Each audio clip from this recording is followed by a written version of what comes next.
کہ ہر باشعور انسان کا اپنی زندگی میں کوئی مقصد، کوئی نسب العین، کوئی آدرش، یہ ہندی کا لفظ آدرش ہے، بہت پیارا لفظ ہے۔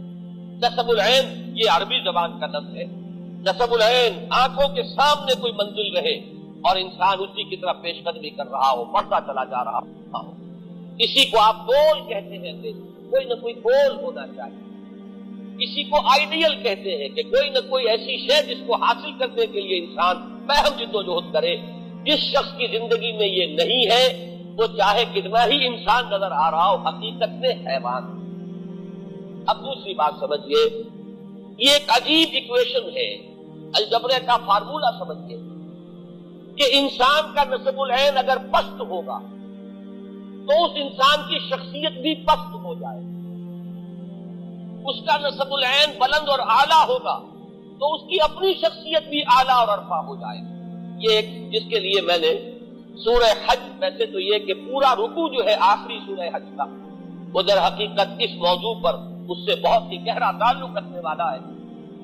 لیکن میں صرف اس کا ایک ٹکڑا میں نے تلاوت کیا تھا آغاز میں۔ ضعف الطالب والمطلوب، مشرکین کے بارے میں کہا جا رہا ہے کہ ان کی کیفیت یہ ہے کہ کمزور ہیں وہ بھی جو چاہنے والے ہیں اور وہ بھی جنہیں چاہا جا رہا ہے۔ یعنی مطلوب اگر اعلیٰ ہے انسان بھی اعلیٰ ہو جائے گا، مطلوب اگر پست ہے انسان بھی پست ہو جائے گا۔ نسب العین ادنا ہے، انسان میں دنی الطبع کی کیفیت پیدا ہو جائے گی، اور اگر وہ اعلیٰ اور عرفہ ہے تو انسان کی شخصیت کو ترفع حاصل ہوگا، بلندی حاصل ہوگی۔ اب اس کی میں ذرا وضاحت کر دوں۔ دیکھیے سب سے گھٹیا نسب العین کیا ہے؟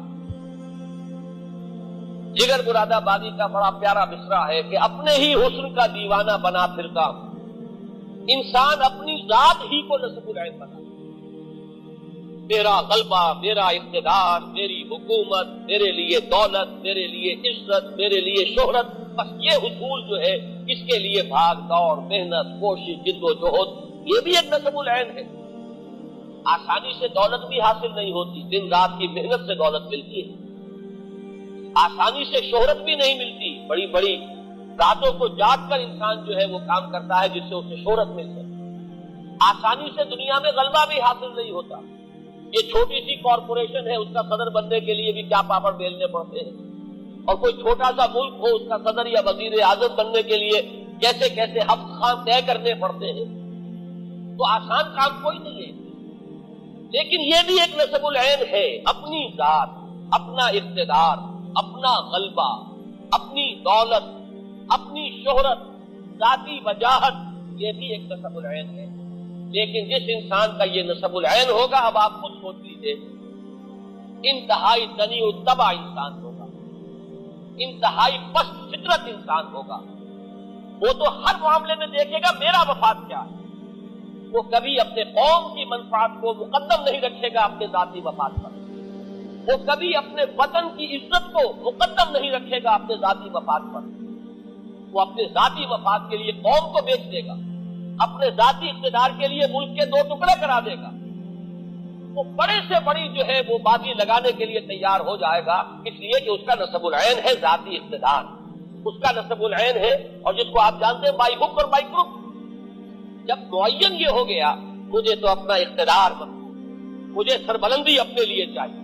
میں دولت جمع کر لینا چاہتا ہوں، لہذا دولت جمع کرنے والا انسان کس کس پستی میں گر رہا ہے؟ آپ کا یہی شہر کراچی، جس میں گھی میں ملاوٹ کی گئی اور اس طرح کی ملاوٹ کی گئی کہ کتنے ہی لوگ تھے جو جن پر فالج ہوا تھا ایک زمانے میں، آپ کو یاد ہوگا، اس لیے کہ گھی کے اندر ایسی چیز ملا دی گئی تھی اپنے چند ٹکوں کے حصول کے لیے، انسانوں کی صحت سے کھیلتے ہیں۔ آج آپ کے ہاں وہ لوگ موجود ہیں جو ادویات کے اندر ملاوٹ کر رہے ہیں۔ میں کہا کرتا ہوں کہ ہو سکتا ہے کوئی غریب عورت اپنے گھر کے برتن بیچ کر گئی ہو اور وہ 15 روپے کے کیپسول خرید کے لائی ہو، 15 روپے کا ایک کیپسول، اس لیے کہ شوہر جو ہے زندگی اور موت کی کشمکش میں اس نے گھر کے برتن بیچے ہو، لیکن اس کیپسول کے اندر بجائے اس دوا کے چوک بھرا ہوا ہو یا آٹا بھرا ہوا ہو، یہ آپ کی ہو تو معلوم ہوا، اچھی طرح سمجھ لیجئے، وقت کم ہے، ایک ایک چیز کو اچھی طرح سمجھ کر ذہن نشین کیجئے کہ اگر نسب العین اپنی ذات ہے تو وہ شخص اخلاقی اعتبار سے پست ترین سطح پر ہوگا، وہ قوم کو بیچے گا، غداری کرے گا، ملک سے کے خلاف جو ہے کوئی قدم اٹھا لے گا، اسلحہ خرید رہا ہوگا کوئی بڑا اہم انسان اور اس میں بڑا کمیشن لے کر گھٹیا مال لے آئے گا، اور ہو سکتا ہے کسی محاذ پر کسی وقت ایسی صورت ہو کہ بالکل فیصلہ کل مرحلہ آ گیا کہ ادھر یا ادھر، اور ایسا ہوتا ہے کوئی ایک محاذ کے اوپر فیصلہ پوری قوم کی قسمت جو ہے اس کا فیصلہ بن سکتا ہے، اور ہو سکتا ہے اس وقت جب کریٹ کھولے جائیں تو معلوم ہو اس میں جو اسلحہ نکل رہا ہے وہ معیاری نہیں ہے، تو آپ سمجھیے کہ پوری قوم کی قسمت سے وہ شخص کھیل رہا ہے جس نے اپنے بینک بیلنس کے اندر ملک سے باہر چند کروڑ روپے جمع کرنے کے لیے اس نے گویا کہ پوری کی پوری قوم کے مستقبل کو داؤ پر لگایا۔ یہ سب منطقی نتیجے ہیں کہ اگر نسب العین ہی اپنی ذات ہے، اب مجھے یاد آ رہا ہے سورہ قصص کے آخر میں فرمایا تِلْكَ الدَّارُ الْآخِرَةُ نَجْعَلُهَا لِلَّذِينَ لَا يُرِيدُونَ عُلُوًّا فِي الْأَرْضِ وَلَا فَسَادًا، یہ جو آخرت کا گھر ہے اللہ فرماتا ہے یہ تو ہم نے خالص کیا ہوا ہے ان لوگوں کے لیے جو اس زمین میں اپنی سربلندی نہیں چاہتے، یہاں اپنا غلبہ نہیں چاہتے، یہاں اقتدار کے طالب نہیں بنتے، یہاں اپنے لیے حکومت کے طالب بن کر نہیں کھڑے ہوتے، آخرت کا گھر صرف انہی کے لیے۔ یہ میں نے اس آیت مبارکہ کوٹ کر دیا تاکہ معلوم ہو جائے جہاں سے میں بات شروع کر رہا ہوں کہ یہ پست ترین نسب العین ہے، ویسے برا نہ مانیے، شعوری یا غیر شعوری طور پر ہماری عظیم اکثریت اسی سطح پر زندگی بسر کرتی ہے۔ آج ہم دنیا میں ذلیل کیوں ہیں؟ آج ہمارا پوری دنیا کے اندر کیوں نام عزت کے ساتھ نہیں لیا جا رہا؟ کیوں ہم کسی بین الاقوامی کسی فورم میں کیوں عزت کے ساتھ کھڑے نہیں ہو سکتے؟ معلوم ہوا یہ وجہ یہی ہے کہ ہماری قوم میں غدار آپ ہی کے قوم کے لوگ ہیں جو بکتے ہیں۔ اگر چاہے کہا جا رہا ہو کہ ہندوستان کی راہ کے ایجنٹ ہیں یا فلاں جو ہے افغانستان کے کھاد کے ایجنٹ ہیں، یہ نقاب پوش آتے ہیں اور گولیاں برسا کر چلے جاتے ہیں اور پھر بھائی بھائی کے غریبان کو پکڑ لیتا ہے، لیکن یہ کون ہے؟ کسی اور سے امپورٹ نہیں ہوئے، یہ چین یا روس سے نہیں آئے، آپ کے اسی ملک کے رہنے والے، آپ کے قوم کے افراد کتنے والے لوگ اس معاشرے کے اندر موجود ہیں۔ وجہ کیا ہے؟ اصل شے ہے میرا مفاد، مجھے اتنے لاکھ روپے مل رہے ہیں، میرے لیے یہ منفعت ہے، مجھے یہ فائدہ نظر آ رہا ہے۔ یہی وجہ ہے کہ قومی اور ملکی سطح پر ہم اس وقت ذلیل و خوار ہیں۔ اس کی وجہ یہی ہے کہ ہم میں سے اکثر پاکستانی مسلمانوں کی اکثریت اگر غریبان میں جھانکے تو محسوس یہ ہوگا کہ ہمارے سامنے کوئی نسب العین نہیں، کوئی اعلیٰ آدرش نہیں، کوئی اونچا نسب العین نہیں، ہم تو بس یا تو غیر شعوری طور پر حیوانی سطح پر صرف کھانا پینا، بال بچے پیدا کرنا اور پال لینا، کوئی گھرودہ بنا لینا، اللہ اللہ اور خیر صلاح، اس سے آگے ہم میں سے کسی کے آگے کوئی مقصد زندگی ہے ہی نہیں، یا تو ہم غیر شعوری طور پر اس سطح پر حیوانی سطح پر زندگی بسر کر رہے ہیں،